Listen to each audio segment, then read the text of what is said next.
हिसार के बरवाला में रामपाल की गिरफ्तारी को लेकर बड़ा हंगामा। सुरक्षा बल और समर्थकों के बीच हुई तीखी झड़प, फायरिंग की आई नौबत। पुलिस और रामपाल समर्थकों के बीच हुई फायरिंग। पुलिस ने आंसू गैस के गोले दागे। सतलोक आश्रम से चलाई गई गोलियां, पेट्रोल बम भी फेंके गए। बच्चों और महिलाओं को बनाया गया था सतलोक आश्रम की ढाल। पुलिस पानी की बौछार के जरिए तितर बितर करने की कोशिश की। पुलिस ने सतलोक आश्रम के पास जमा लोगों को हटाया। समर्थक आश्रम के नजदीक पहुंचने की लगातार कर रहे हैं कोशिश।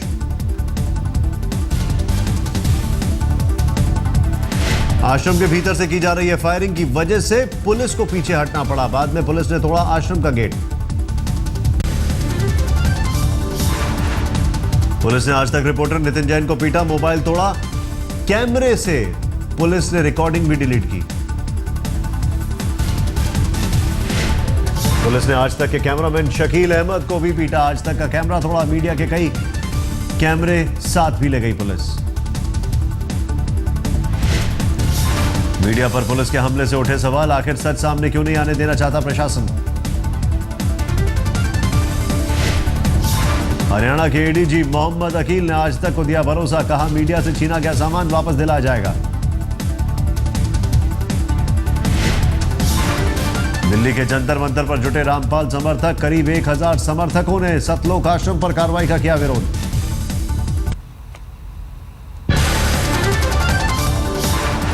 रामपाल की गिरफ्तारी मामले में हरियाणा पुलिस का बड़ा बयान। डीजीपी ने कहा आश्रम के भीतर मौजूद है प्रशिक्षित दस्ता। पुलिस के मुताबिक रामपाल के सुरक्षा दस्ते को रिटायर्ड पुलिस अधिकारियों और सेना के रिटायर्ड अधिकारियों से मिला है प्रशिक्षण। अब तक की कार्रवाई में 105 पुलिसकर्मी घायल। एसएचओ समेत 2 पुलिसकर्मियों को लगी है गोली। डीजीपी के मुताबिक आश्रम के भीतर भारी मात्रा में हथियार, पेट्रोल बम, एसिड पाउच मौजूद। कहा 100% आश्रम में ही है रामपाल। प्रवक्ता राज कपूर ने कहा हिसार में नहीं है रामपाल। पुलिस को आश्रम के भीतर कुछ लोगों को बंधक बनाए जाने की भी आशंका। एक महिला की जली हालत में मिलने पर उठे सवाल। कई महिलाओं ने दी थी आत्मदाह की धमकी।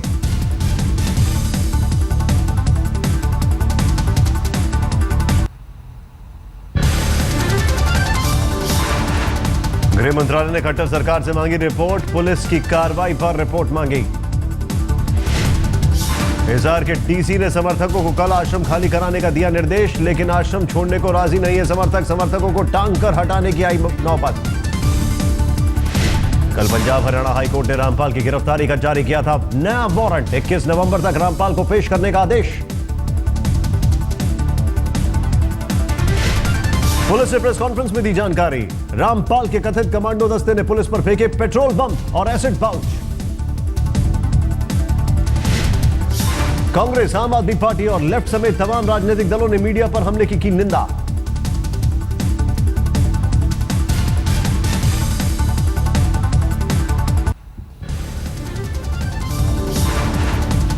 ऑस्ट्रेलिया की संसद को संबोधित करने के बाद मेलबर्न पहुंचे प्रधानमंत्री नरेंद्र मोदी। ऑस्ट्रेलियाई प्रधानमंत्री के साथ मेलबर्न क्रिकेट ग्राउंड में आयोजित समारोह में लिया हिस्सा। भारत के पूर्व दिग्गज क्रिकेटर सुनील गावस्कर और कपिल देव भी वीवीएस लक्ष्मण के साथ समारोह में शामिल हुए। शेन वॉन, स्टीव वॉ भी पहुंचे। एमसीजी में मोदी के सामने प्रदर्शित की गई 2015 की विश्व कप ट्रॉफी। इस दौरान कपिल और गावस्कर के साथ बातचीत में खुलकर ठहाका लगाते दिखे मोदी। मोदी ने कहा ऑस्ट्रेलिया से भविष्य में बेहद अच्छे रिश्तों के प्रति पूरी तरह जागा भरोसा। बोले आज रात में खत्म हो जाएगा ऑस्ट्रेलिया दौरा, लेकिन हमेशा बने रहेंगे संबंध। मेलबर्न को मोदी ने विश्व के महान शहरों में किया शुमार। कहा सिडनी वालों का इससे हो नहीं सकता इत्तेफाक।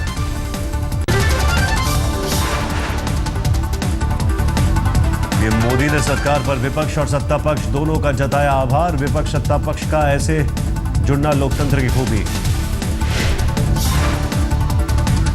मेलबर्न में बोलते बोलते पीएम मोदी ने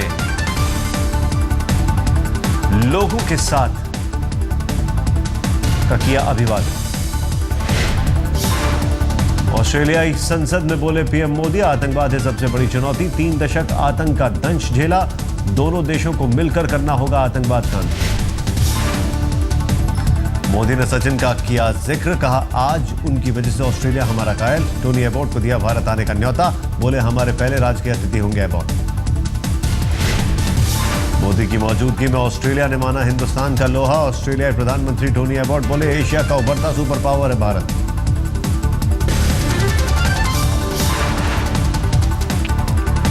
भारत को यूरेनियम देने पर ऑस्ट्रेलिया तैयार। एनर्जी सिक्योरिटी पर भी ऑस्ट्रेलिया ने भारत को सहयोग देने का किया वादा। मोदी और एबॉट ने ज्वाइंट प्रेस कॉन्फ्रेंस भी की, उससे पहले की शिखर वार्ता। पीएम मोदी ने सांसद और क्रिकेटर सचिन का किया जिक्र, कहा सचिन का कायल है ऑस्ट्रेलिया। सामाजिक सुरक्षा सजायाफ्ता कैदियों का प्रत्यर्पण, कला संस्कृति, पर्यटन का विकास और नशीली दवाओं के कारोबार पर अंकुश लगाने पर हुआ करार। भारतीय समय के मुताबिक 4:40 पर पीएम मोदी ऑस्ट्रेलिया से फीजी रवाना।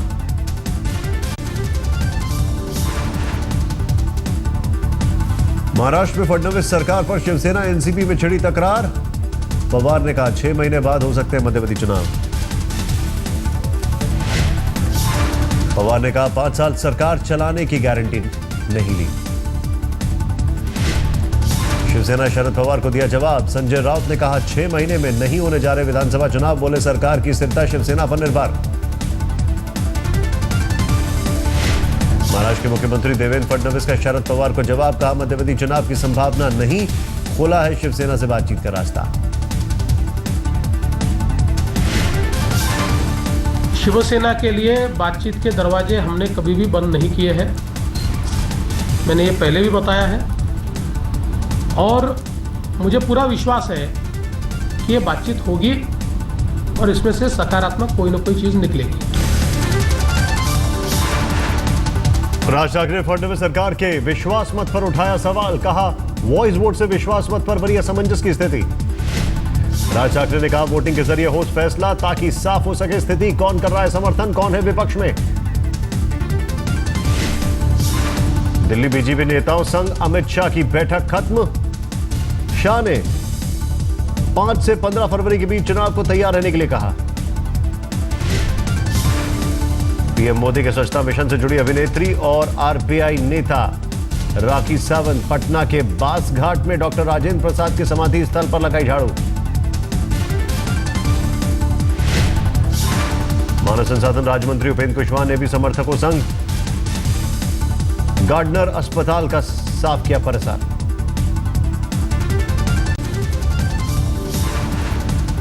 शिवसेना के मुखपत्र सामना में बाल ठाकरे की पुण्यतिथि पर उद्धव राज की मुलाकात की जमकर तारीफ। सामना में छपा उद्धव राज साथ आए, अब आएंगे अच्छे दिन। शारदा चिटफंड के घोटाले में ममता बनर्जी ने आज तक को दिया बड़ा बयान, कहा चिटफंड घोटाले में आया नाम तो छोड़ दूंगी मुख्यमंत्री का पद। Sharda has nothing to do with nothing to do with the Kunal office. Ghosh, your suspended TMC MP, That said he was- Mamta was close to the Why? Sharda group. That who said? You have to prove it. Otherwise, I will resign from. सरकार ने फिर से launch किया किसान विकास पत्र। 100 महीने में पैसा होगा 2 गुना, निवेश की कोई अधिकतम सीमा नहीं।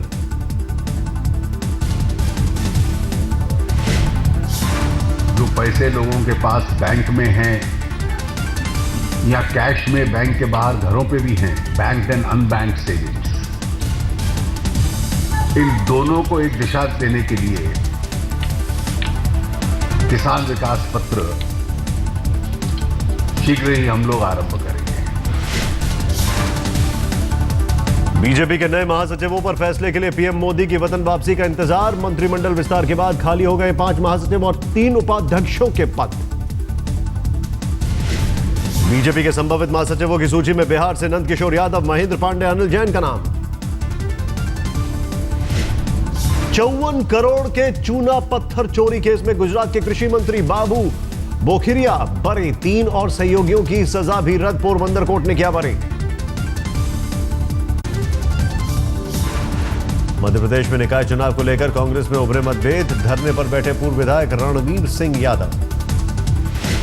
भुवनेश्वर में बीजेडी सांसद प्यारे मोहन महापात्रा के घर सीबीआई का छापा, चिटफंड घोटाले से जुड़ा है मामला।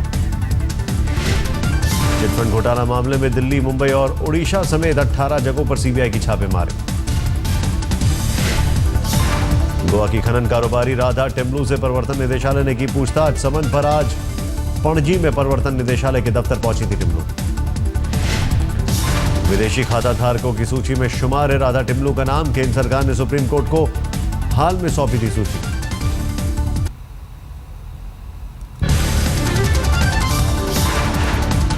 केंद्रीय गृह मंत्री राजनाथ सिंह ने आज दिल्ली में किया औचक निरीक्षण। शिवाजी स्टेडियम स्टेशन और नई दिल्ली रेलवे स्टेशन जाकर सफाई का लिया जायजा। राजनाथ पहाड़गंज पुलिस स्टेशन भी पहुंचे, सफाई और कामकाज का लिया जायजा। एलएनजेपी अस्पताल भी निरीक्षण करने पहुंचे गृह मंत्री, मरीजों से जाना हाल। औचक निरीक्षण के दौरान राजनाथ ने के साथ उपराज्यपाल नजीब जंग और पुलिस कमिश्नर बीएस बस्सी भी थे मौजूद। दिल्ली के हैबिटेट सेंटर में पुलिस ने 31 बहादुर महिलाओं और पुरुषों को किया सम्मानित। हैबिटेट सेंटर में बोले पुलिस कमिश्नर, मां को अपने बच्चों की पर रखनी चाहिए नजर। सुनंदा केस के बारे में कहा, जारी है सही दिशा में काम। दिल्ली के फीकी सभागार में शहीदों के परिवारों को सम्मानित किया गया। परवाज मीडिया द्वारा आयोजित इस समारोह में केंद्रीय मंत्री वीरेंद्र सिंह समेत कई दिग्गज शामिल हुए।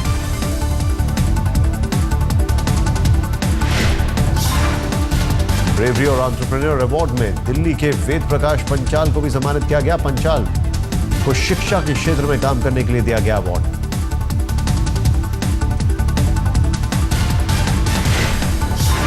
शहीदों के लिए जो शाम रखी गई है, जिन्होंने देश के लिए त्याग किया है, उनके परिवार को सम्मानित किया जा रहा है, तो ये बहुत ही अच्छी बात है।